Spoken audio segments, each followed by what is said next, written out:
한국금거래소와 함께하는 금리니 탈출 프로젝트 도와줘 금리니의 양배래입니다. 최근 이런 뉴스가 있었는데요. 달러 못 믿는 글로벌 중앙은행들 금 보유량 31년 만에 최대. 뉴스의 제목처럼 실제로 전 세계 중앙은행들은 달러를 버리면서 금을 계속 모으고 있는데요. 그래서 오늘은 전 세계 중앙은행들은 왜 달러를 버리고 금을 모으고 있는지에 대한 이야기를 해드리도록 하겠습니다. 그럼 지금 바로 시작할까요? 금이 궁금해? 내가 다 알려줄게.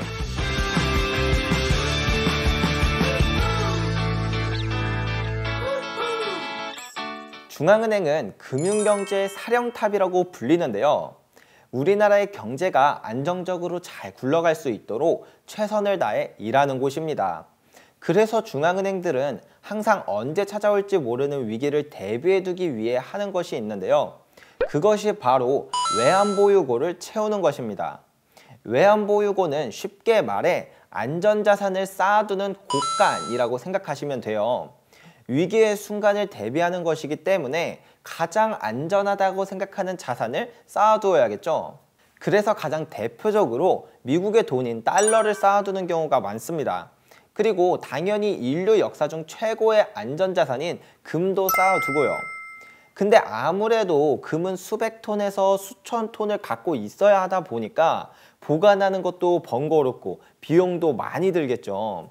그래서 웬만하면 대부분의 중앙은행들이 달러를 가장 많이 쌓아두었습니다. 왜냐하면 어차피 미국이 망할 나라라고 생각되지도 않으니 달러가 갑자기 종이 쪼가리가 되어버릴 일도 없을 것이라고 생각했으니까요. 그래서 이것을 한번 보시면 이건 전 세계 중앙은행들이 금을 총 얼마나 갖고 있는지를 제가 직접 차트로 만든 것인데요. 1965년까지 중앙은행들은 금이 가장 안전하다고 생각해서 금을 가장 많이 보유하고 있었지만 그 이후부터는 굳이 보관도 불편한 금을 모으기보다는 전 세계에서 가장 힘이 센 국가인 미국의 돈을 모으면서 금 보유량은 서서히 줄어들기 시작했었습니다. 그런데 정확히 2008년 이후부터는 다시 전 세계 중앙은행들은 달러를 모으기보다는 불편하더라도 금을 모으기 시작했는데요. 도대체 2008년에는 무슨 일이 있었던 것일까요? 아마 아시는 분들은 아시겠지만 2008년에는 미국에 아주 큰 위기가 왔었습니다. 이때 미국은 엄청난 부동산 버블이 있었는데요. 은행들은 누군가 집을 산다고 하면 묻지도 따지지도 않고 돈을 빌려줬었습니다. 심지어는 사람이 아니라 개한테도 돈을 빌려줄 정도였으니까 얼마나 버블이 심했는지 또 대출을 막 해줬는지 알 수 있죠. 그러다 이 버블이 터지면서 수많은 사람들 그리고 기업들 또 대출을 막 퍼주는 은행들이 다 같이 파산하게 될 위기가 찾아오게 된 것입니다.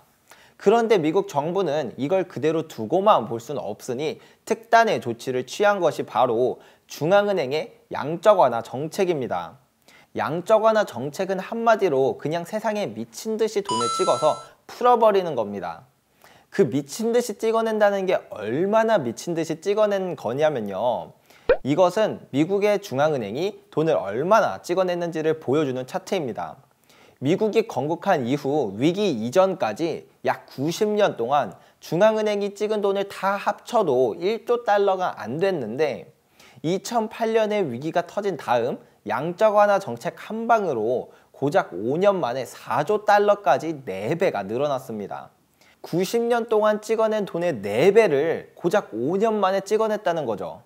그리고 이 이후로도 위기가 발생할 때마다 계속해서 양적 완화 정책을 사용해 돈을 미친 듯이 찍고 있습니다. 최근 코로나 팬데믹 때도 그랬죠. 그리고 사실 미국 외에도 전 세계가 다 같이 이렇게 돈을 마구 찍어내고 있습니다. 우리는 이전에 도와줘 금리니 영상을 통해서 배웠습니다. 진짜 돈은 금이고 화폐는 그저 교환권일 뿐이라고요. 그래서 어떤 화폐도 결국 종이 쪼가리가 되지 않은 화폐는 인류 역사상 존재하지 않는다고요. 전 세계 중앙은행들은 이렇게 미친 듯이 화폐가 늘어나는 것을 본 이후부터는 달러가 금보다 안전하다고 생각하지 않게 되었습니다. 그래서 이때부터 전 세계 중앙은행들은 금을 모으기 시작했습니다. 2008년 글로벌 금융위기 이후 전 세계 중앙은행들은 엄청나게 빠른 속도로 금을 사 모으기 시작했고 작년을 기준으로 하면 중앙은행들의 금 보유량은 44년 만에 최고치를 갱신하였습니다. 그리고 이렇게 중앙은행들이 금을 사 모으는 것은 올해도 계속 지속될 것으로 보여지는데요. 물론 그렇다고 해서 갑자기 내일 모든 화폐가 종이 쪼가리가 되어버린다는 것은 아닐 겁니다. 하지만 우리도 우리의 자산을 지키기 위해서는 진짜 돈인 금과 은을 어느 정도 보유하고 있는 것이 가장 현명하지 않을까요? 오늘의 영상도 도움이 되셨다면 구독과 좋아요 부탁드리겠고요. 다음 시간에는 최고의 꿀팁을 알려드리도록 하겠습니다. 금의 상승장과 하락장을 알 수 있는 꿀팁을 알려드릴 건데요. 그러면 다음 시간에 또 만나요. 안녕.